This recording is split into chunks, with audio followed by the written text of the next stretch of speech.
Kıyamet gün adam kabrdan yarılıp turanna şu yankı eden yaxşılığı bir qowa adam, musulman adam, nurani adam formasında olup o da yanına duracak. Üstünün kumunu kakacak. Yankı musulman adam. Ey cemaat şu vurun Nebi Ekrem aleyhissalatu vesselam aydıptır. Senetli vurun. Oham aytacak, ey Allah'ın dostu, evde kıyınçılıkla ve korkma. Men de sana yoldaş diyecek.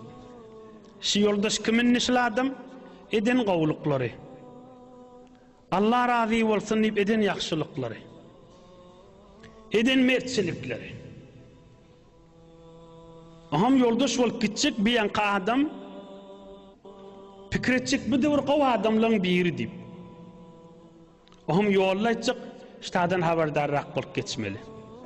İştada birime hesabını çekmeli. İştada birime hazır dur.